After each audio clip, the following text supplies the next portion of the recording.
All it takes is a single spark. It can move at speeds of up to 20 miles per hour.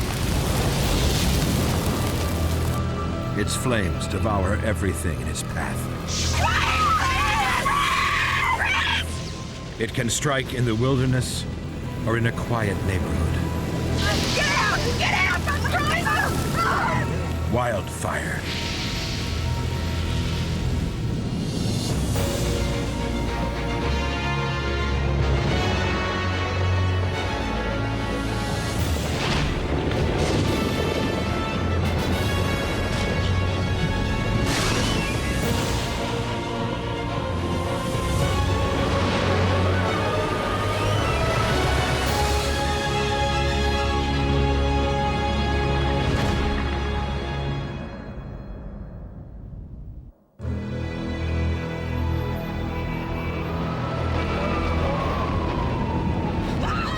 In 1991, the city of Oakland, California. 25 people die as a residential area is burned to the ground in America's worst ever wildfire.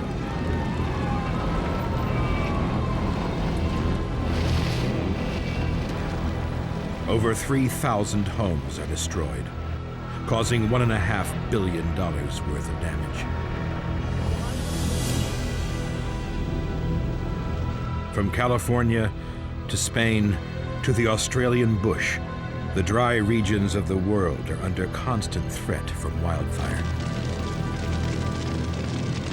In these areas, once a decade, a blaze of catastrophic proportions ignites, causing enormous damage to property and sometimes fatalities.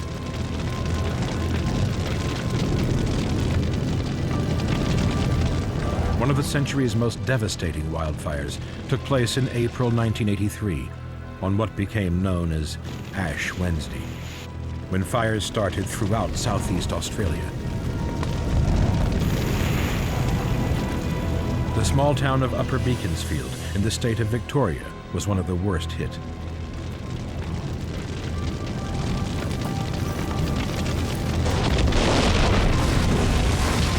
This is a recreation based on the testimony of those who survived.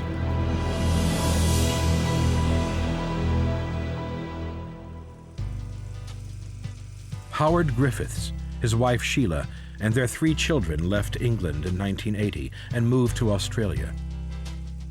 They settled in Upper Beaconsfield.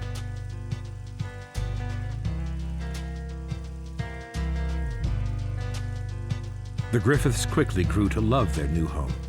Set amidst the lush Australian bush in the hills north of Melbourne, Upper Beaconsfield offered an idyllic setting for their new beginning.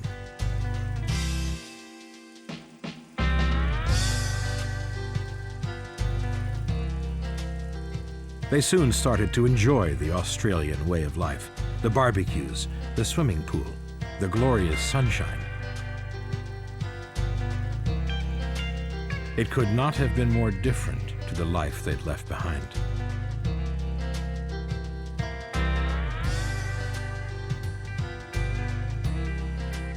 The uncertainty they had felt arriving in a new country was soon forgotten.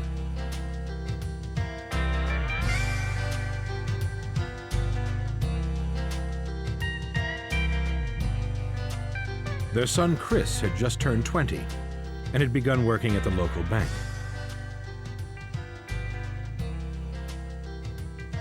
Jane, their eldest daughter, was 15, still in school and doing well.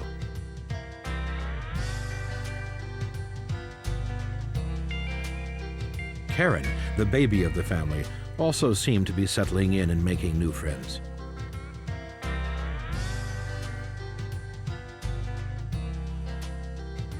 Howard was more convinced than ever that they'd made the right decision in coming to Australia. The Griffiths' house overlooked 40 acres of dense bush. They had been warned that after a prolonged period of warm weather, it could quickly become a major fire hazard, but they were new to Australia and its ways. They had never experienced a wildfire. The Griffiths could not have known of the dangers it held. On Ash Wednesday, they found out.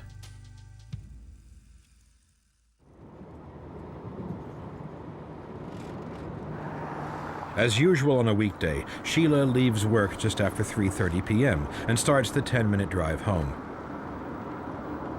The girls are still at school. Howard and Chris are at work. It's unbearably hot. Over 110 degrees Fahrenheit in the shade. Everything is bone dry. In the valley below the Griffiths house, something flares in the undergrowth, and it begins to smolder.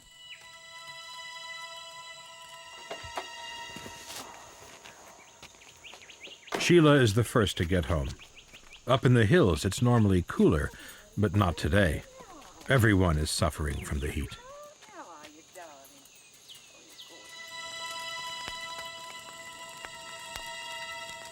Sheila is unaware that in the valley below her house, the fire is now 2 minutes old and spreading fast through the dry grass. Sheila knows this is ideal wildfire weather, but she remains calm. In the 3 years she's lived here, she's never seen a wildfire in Beaconsfield. Cold water for a hot dog.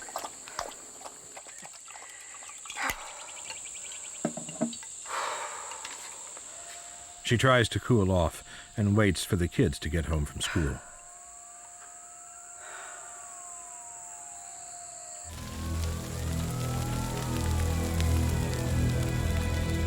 Half an hour later, the fire is now spreading rapidly through the valley. Firefighters from the County Fire Authority, the CFA, are quickly on the scene, but already it's burning out of control.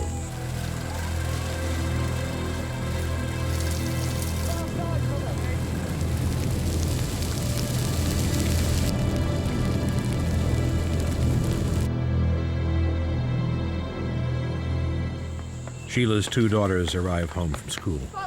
A neighbor has brought them down the road from the school bus. It's now 4:30 in the afternoon. Mom, there's a bushfire! Jane, Sheila's eldest daughter, tells her mother about the wildfire in the valley below. Calm down. Now, who said there was a bushfire and where is it? She's anxious and wants to leave. So, I think we should pack up and get down the hill as soon as possible. Sheila reassures her, telling her there is no need to panic. Calm down. The main fire is now 3 miles long and nearly a mile wide. It's racing south along the valley, driven by hot winds from the north. At this point, it looks as if it will bypass Upper Beaconsfield, perched on the hill above it.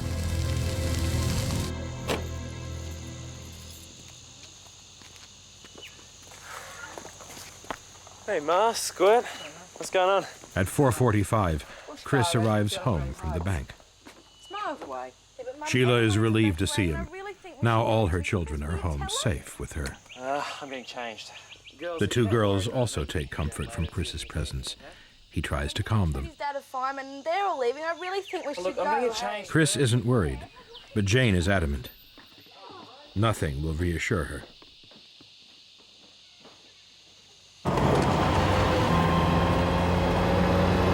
At 5:15, Howard is on his way home from work.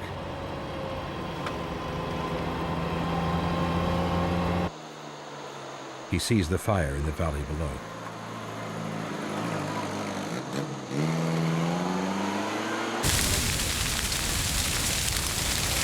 As the blaze sweeps through the valley, burning everything in its path, more firefighters arrive.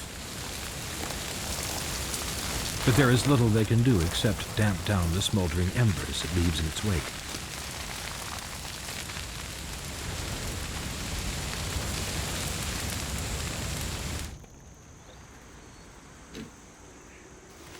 Chris, Jane, and Karen watch from the slopes above. Unlike most of their neighbors, this is the first time they've ever seen a wildfire. Yeah, that's miles away. It's still a long way off. They feel safe on top of the hill. But with wildfires, appearances can be deceptive.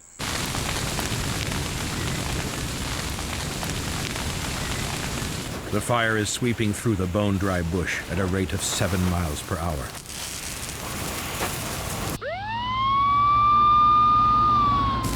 It is now unstoppable.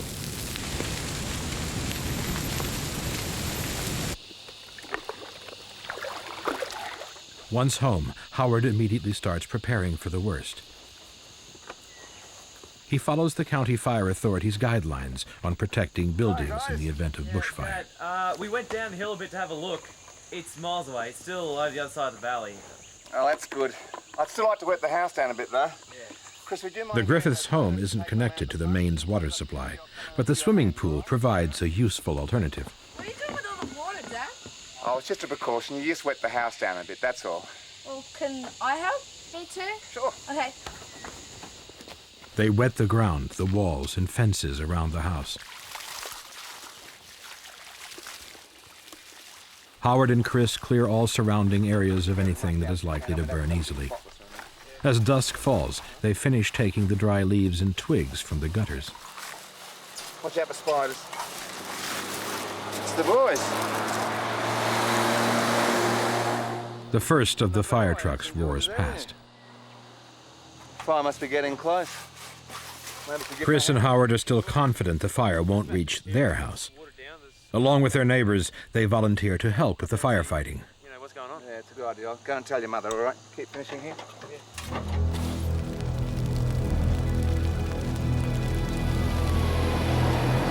It's now 7 o'clock in the evening.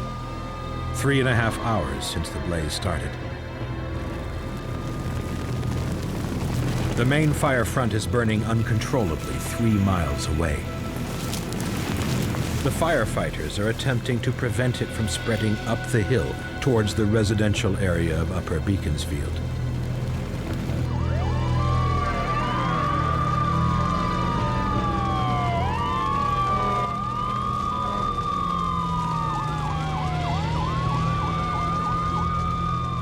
The fire is now 8 miles long.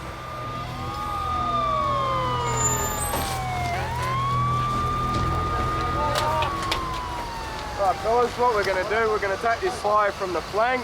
I want you to stay close at all times. Chris and Howard are given a quick briefing and assigned to an experienced firefighter who shows them how to use the water backpacks. All right, let's go. Over this shoulder, strap on. Nozzle works in a pumping motion, just keep spraying. Try not to waste any water. You right? Yep. Yeah. Let's go. You stick with me. They move off into the bush with the others. Anyway, Miss Reynolds says I have to improve my spelling. 8:30 at night. Sheila and the girls eat supper on the veranda. No? The temperature is still in the high 90s, Anyway, I still and the think we should humidity go. remains low. Look, Jane, I've already told you, love, we're staying here, all right? We're not going anywhere now your father and Chris are fighting the fires down there. Well, I won't know where we've gone, will they? The girls have changed into Anyway, their there's a night good chance clothes. the fires are gonna They are persist. beginning to get nervous again. Wonder who that is.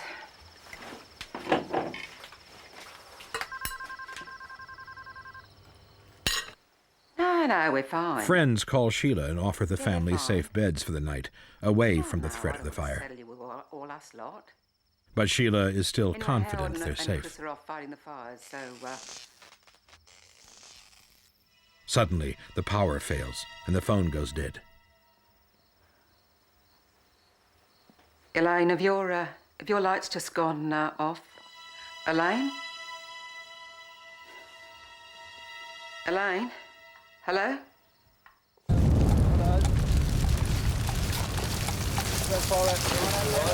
Howard, Chris, and the other volunteers work their way through the bush, fighting fires as they go.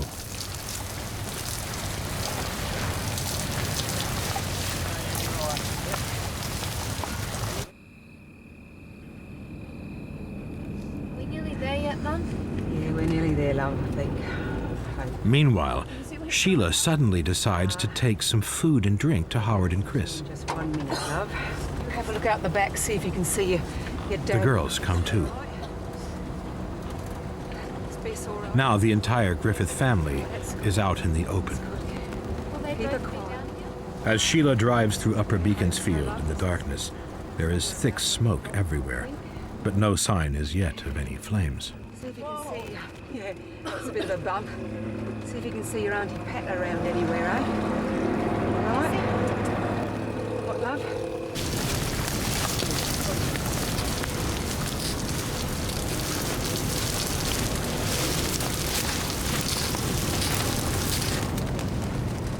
Sheila finds the firefighters at the point where the road enters the bush. The fire is burning fiercely, but the firefighters do not seem unduly concerned.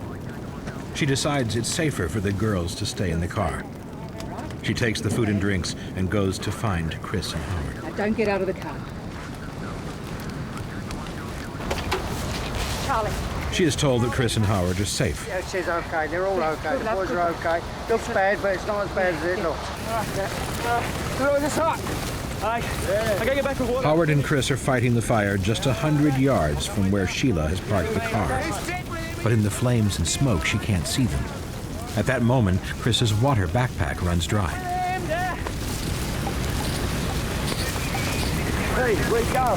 Need more water. Okay, Chris, you follow the track straight out. He goes back to the fire truck for a refill. Follow the track straight out now, okay? Go. Okay, thanks, fellas. Just then, the winds change direction, turning the flames a full 90 degrees. It's the moment every firefighter dreads. Pretty dangerous here. Thank you, dear. Bye. Thanks, love. Sheila is relieved to see Chris walk unharmed out of the fire. Love, you're looking a state, love.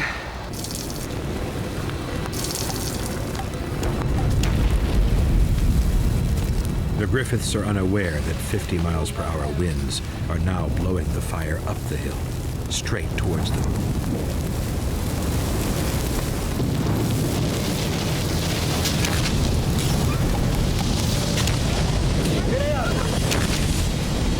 Suddenly, the bush explodes around them.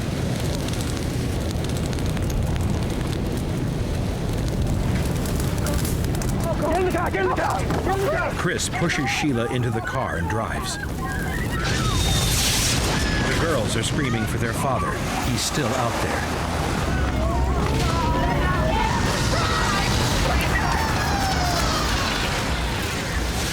Two firefighters jump in the car and scream at Chris to keep driving.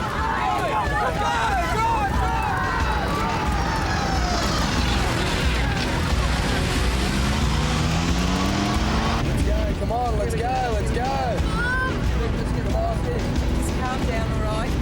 Please calm down.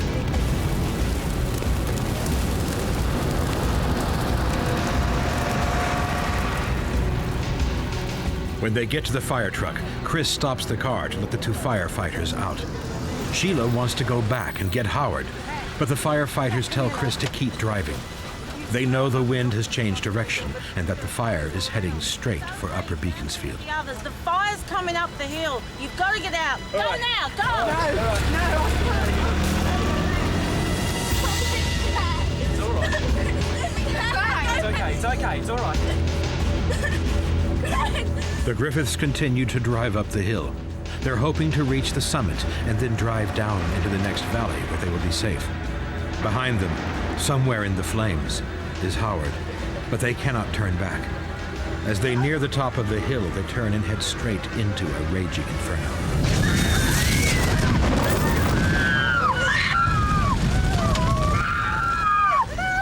The fire has raced ahead of the Griffiths' car. Directly in front of them is a wall of flame. Turning back is not an option, as it will only lead back into the blaze. They're trapped. Chris drives straight through the fire. The Griffiths are now surrounded by flames on all sides. Don't panic. It's all right, girls. Just keep calm.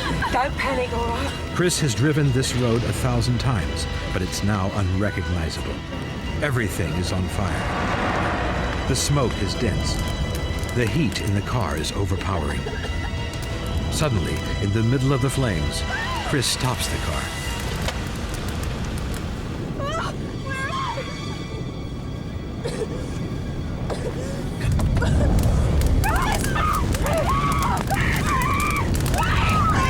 Chris gets out of the car and disappears into a wall of flames.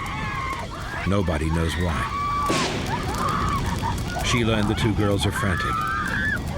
If they stay where they are, they will be burned alive. Sheila drives on blindly through the flames and the intense heat.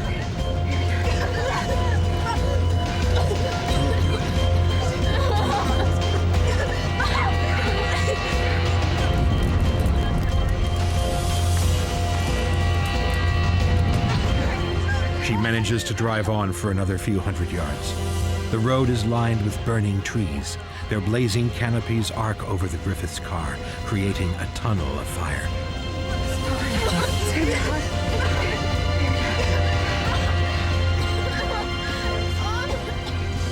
The car engine starts to stall and shudders to a halt. Sheila is convinced they are going to die.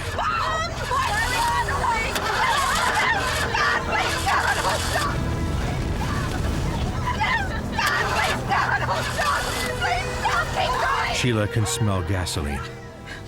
She'd filled the tank that day. She's convinced the car is about to blow up. Get out! Get out! Get out! Get out of the car! Get out! Get out! Get out! The car's full of petrol! Get out! For Christ's sake! Get out of the car! Get out! Oh, no!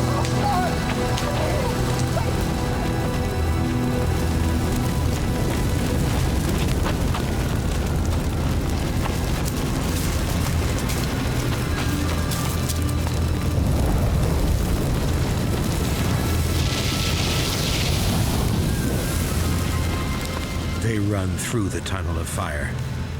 Red-hot embers rain down on them, burning their flesh as they go.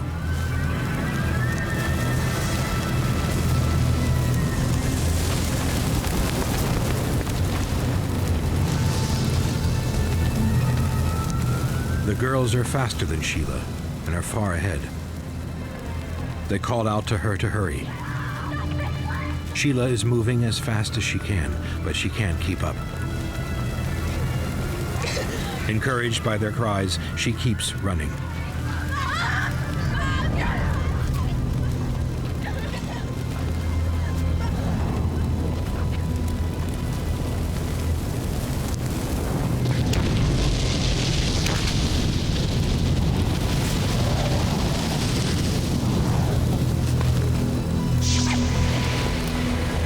Meanwhile, Howard is still at the main fire front. As the wind changes, with only seconds to spare, 2 firefighters throw him to the ground and shield him from the intense heat. The fire sweeps through the trees above them, just high enough to spare their lives.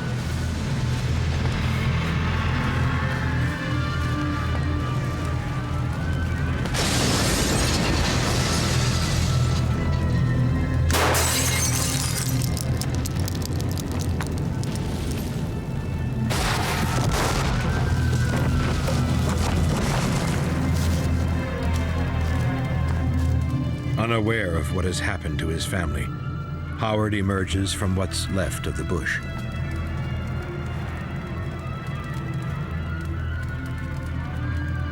As the fire sweeps through houses in Upper Beaconsfield, gas cylinders and car tires start exploding.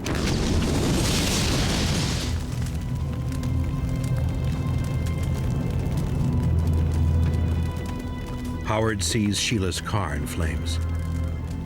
There is no sign of her or Chris or the girls. Worried and exhausted, he starts walking towards his house.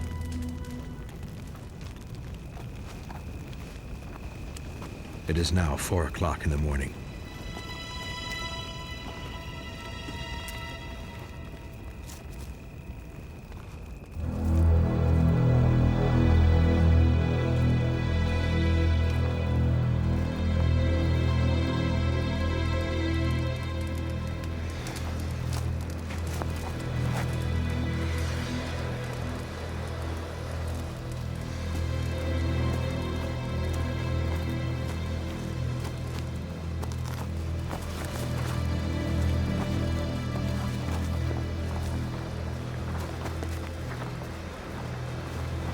Sheila? Chris? Sheila? Sheila? Chris? Miraculously, the house is still there. But there is no sign of his family.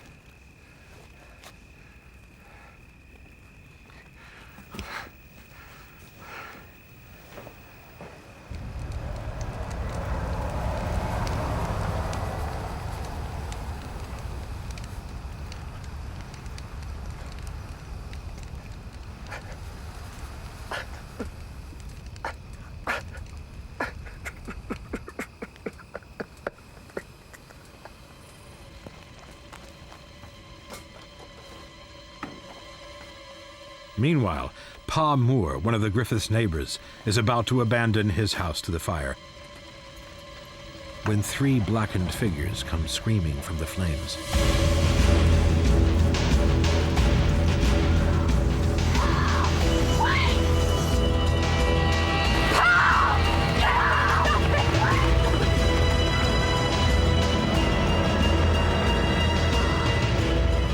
Karen is the first to reach him.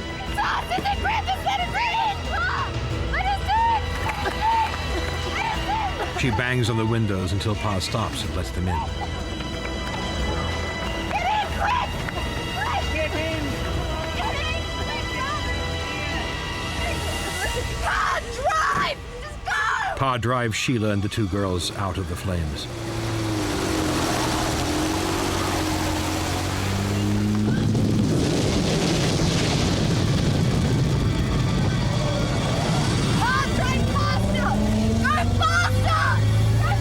Pa's old car isn't traveling fast enough for the girls.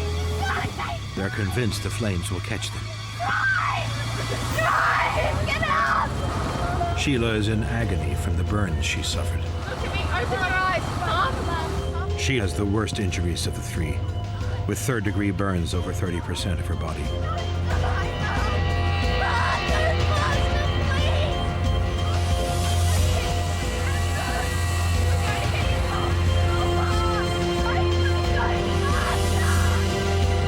Sheila loses consciousness. The girls are convinced she's going to die.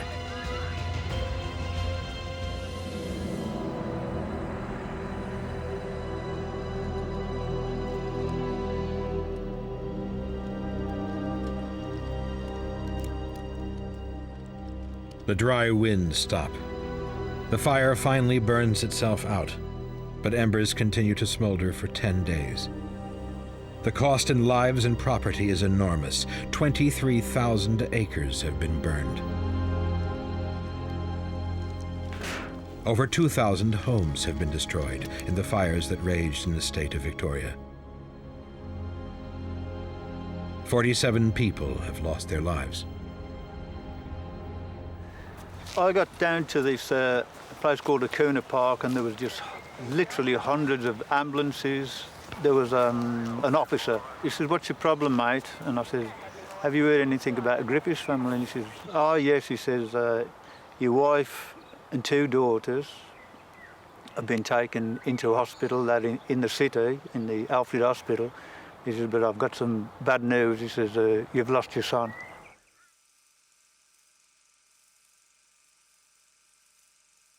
I didn't think at all that anything would have happened to Christopher. In fact, in a funny sort of way, I was a little bit angry with him that he'd got out of the car and sort of left us. And I didn't think for 1 minute that anything would have happened to him, because he was younger and fit, and I thought, well, he'd just make for the nearest house. No one knows why Chris left the car. He may have wanted to get help, or he may just have panicked. Once outside the car, he was exposed to the full heat of the flames. The police said, "Well, you've got to come back to the morgue and identify your son."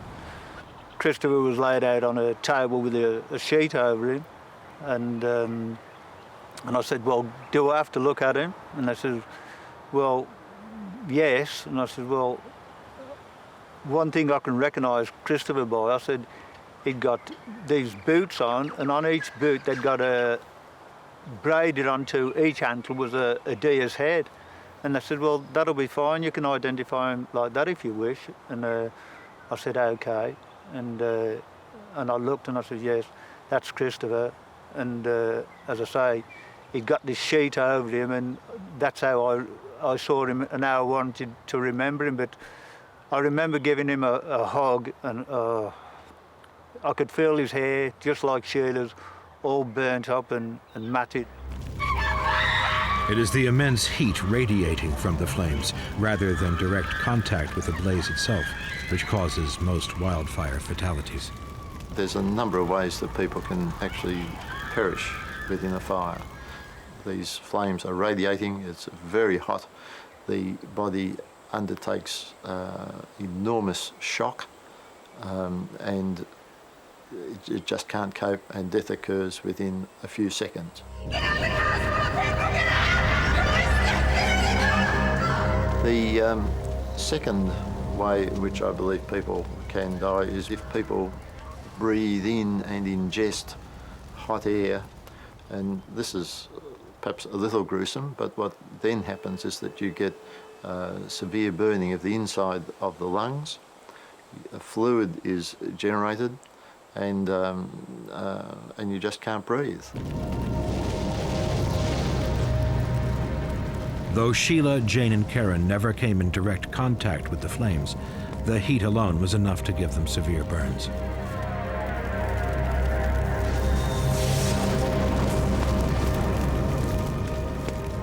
The girls had got short summer pyjamas on, and they'd put on dressing gowns, a polyester material over the top.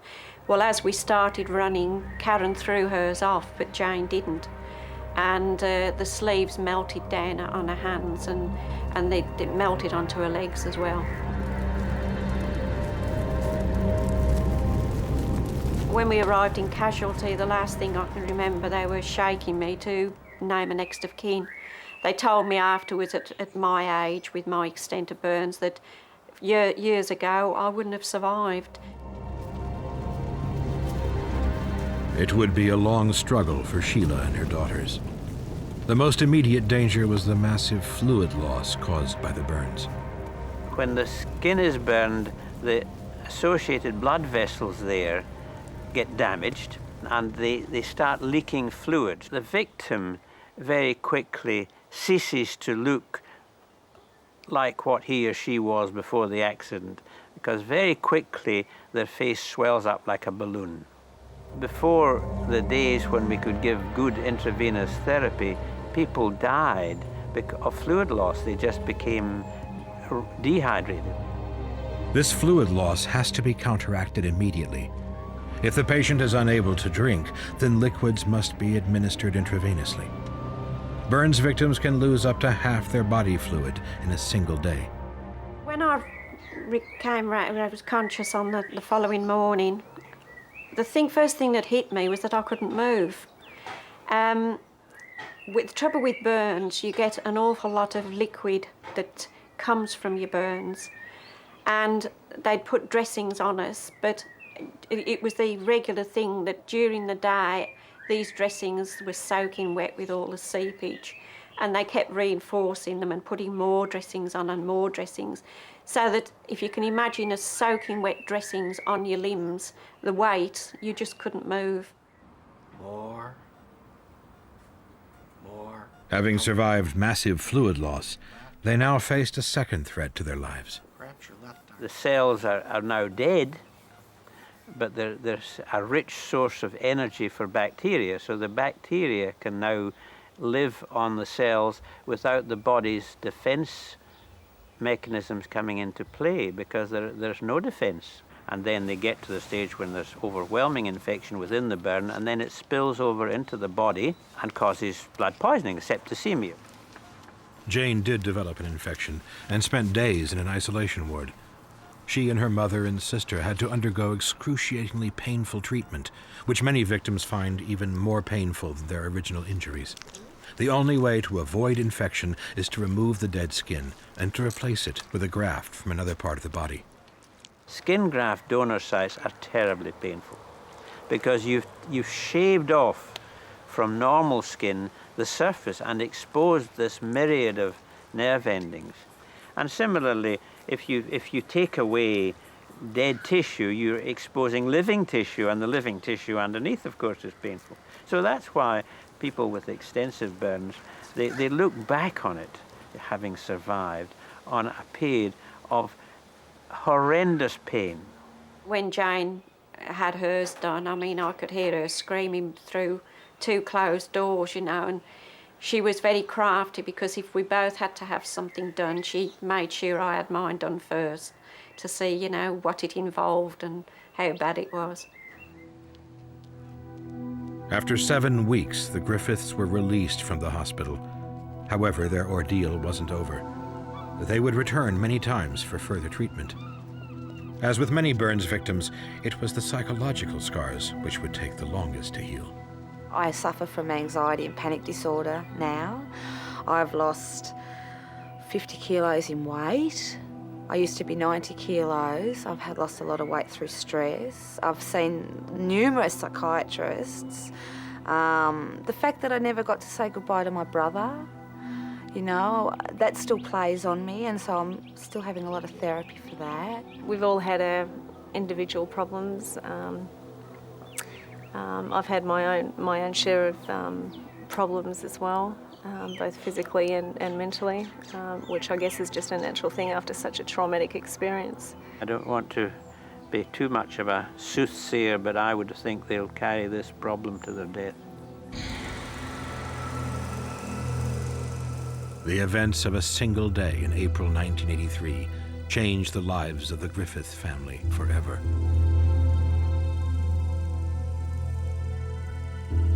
Scientists now believe it is possible to prevent such a catastrophe from happening again.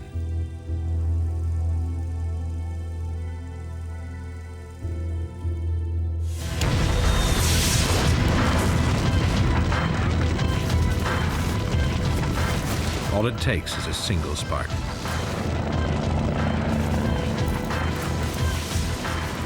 The spark can come from a barbecue, a bolt of lightning, or an exhaust pipe.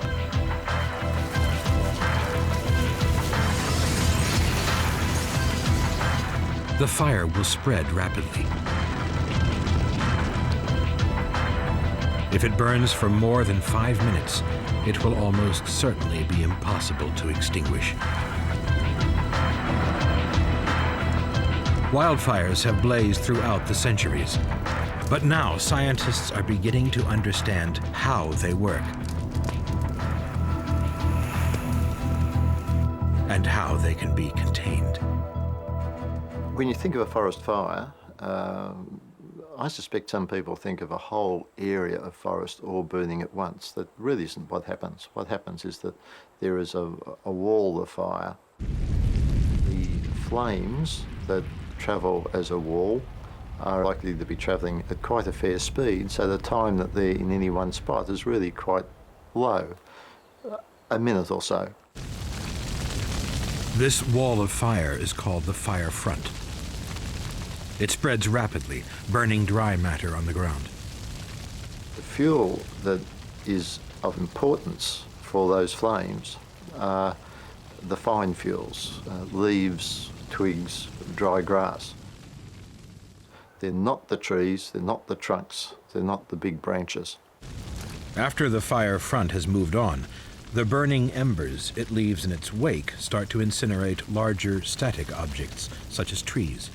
From that point on, the heat from the fire is enough to start, in this type of country, running up the soft bark on the outside of the trees, and it now starts to climb right into the trees, and you can first start to see a bit of smoke through the tree canopy. Once the fire reaches the leaves on the top of a tree, a process known as crowning begins. The fire front now moves through the tree canopy as well as on the ground beneath, creating a gigantic wall of fire. Burning embers are blown over large distances, starting new fires ahead of the main fire front. These are called spot fires and often develop into new fire fronts, rapidly increasing the spread of flames and sometimes trapping firefighters. On Ash Wednesday, the spot fires caused havoc in towns throughout southeast Australia. The hardware store started to burn. The gas cylinders, 100-pound gas cylinders, were exploding like bombs, and tins of paint were jumping up in the air and going bang.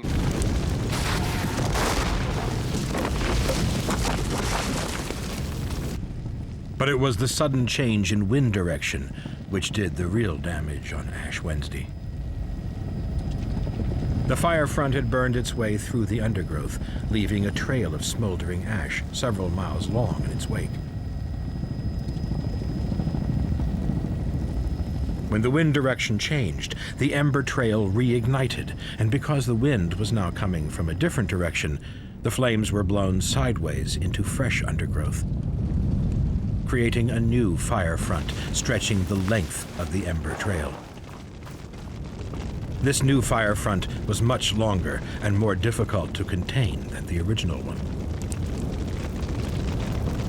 Along comes a wind change at 90 degrees, so instead of having a thin, narrow front, it now has a 12-kilometre wide front. Most of the deaths that occur in southeast Australia occur on the passage of this wind change.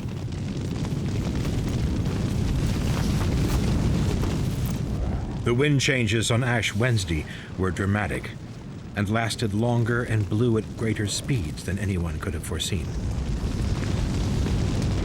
I don't think any of us were prepared for the severity of the wind change. I would say that the winds were almost cyclonic by the effects on the buildings, and a lot of buildings were destroyed by the actual wind change. 50 miles per hour winds blew the fire towards Upper Beaconsfield. The situation worsened as the fire started moving uphill. A fire burning in flat country will burn at a certain speed. If that fire comes to a slope, for every 10 degrees of slope, the rate of spread will double. So fires travel faster uphill. Now, around here, there's slopes of 20 degrees, so you've got 4 times the rate of spread as it goes up those slopes.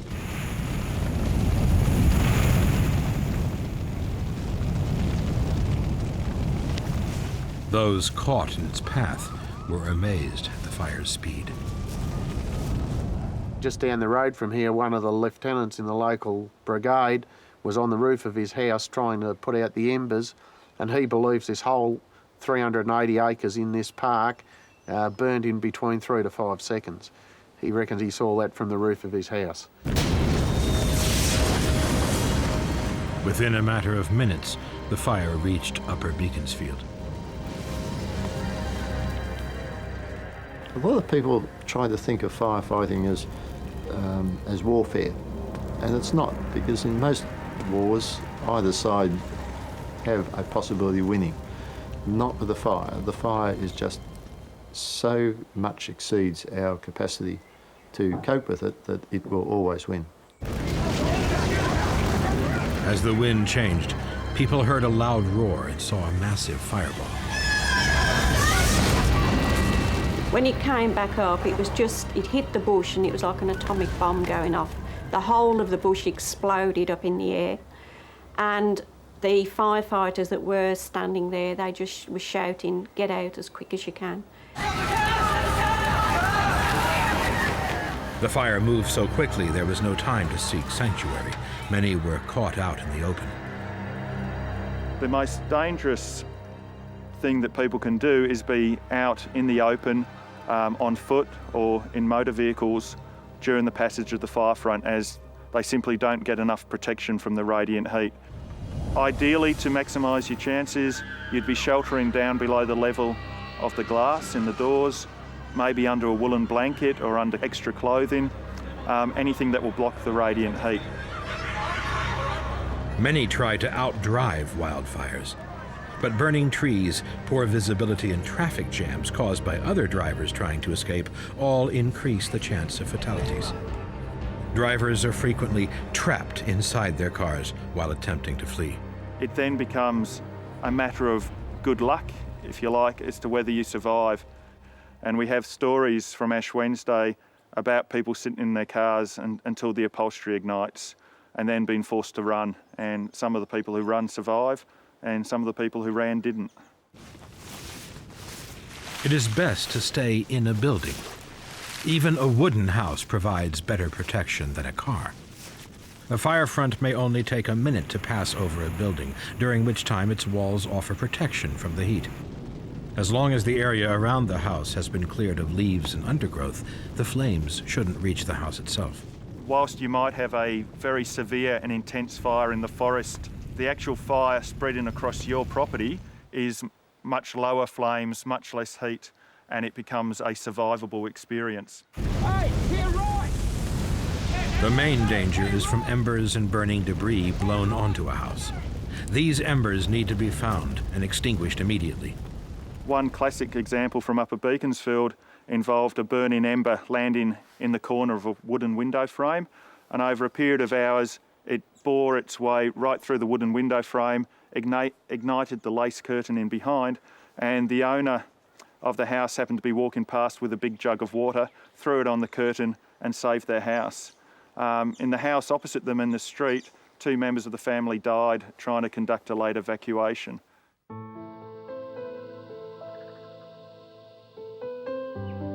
Ash Wednesday 1983 was one of the worst wildfires this century. It changed much of the accepted thinking on how we deal with them.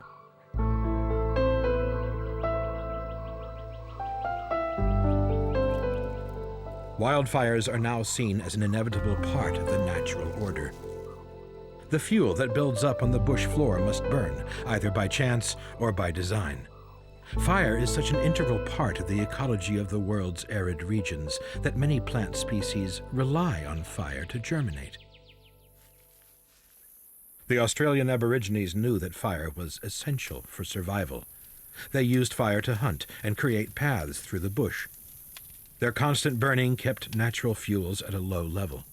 The whole thing over tens of thousands of years came to a very nice situation where probably the fuels were quite low, the fire intensities were quite low, and the fire frequency was quite high. The arrival of European settlers in the 1700s destroyed this delicate balance between man and nature. Fire was used largely to clear the forest for agricultural purposes, but once that had been done, fire became the enemy rather than a part of the lifestyle. In many dry regions, controlled fires are now regularly used to reduce the risk of a major catastrophe. If we do nothing, what we actually do get is a fire about every 30 years or so. And of course, because your fuels are at a very high level, that 30-year fire is a very intense fire.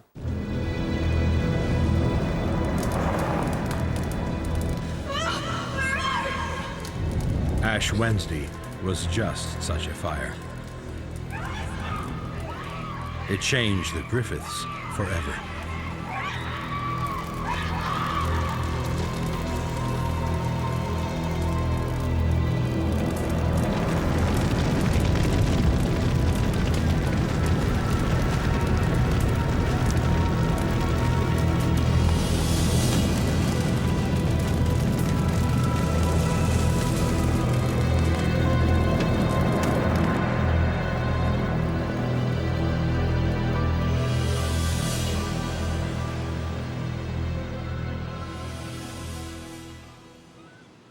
We tried to get our lives back together. We lived back in Upper Beaconsfield for 18 months, but it was an absolute nightmare. Every time a fire siren went, they'd all panic. And so in the end, we moved out of that area. We stayed there for 2 years and then moved down the hill to Berwick, where it was a small township which was safe. Where we live in, it's not bush and it's safe. We've still got relations that live at Upper Beak, and we do go up there, but I don't really like it. The Griffiths have now moved house again, but the emotional scars remain. It doesn't end. It goes on, and like every summer I'm living it. Every day I'm looking in the mirror with my scars. I have scars all up my legs. I never thought I'd have a child. I now have a beautiful 6.5-year-old son, and a man who doesn't see me for my scars, he sees me for what's inside. Of the 47 people who died on Ash Wednesday, 21 were from Upper Beaconsfield. If you're going to live in such thick bush, I think you really need to be cautious and be aware that that a fire is ready to happen at any stage. You know, give a hot day and strong winds, that's all it really needs. In Upper Beaconsfield, there is now a memorial park dedicated to those who lost their lives on Ash Wednesday. It remains a chilling reminder of wildfire's lethal power.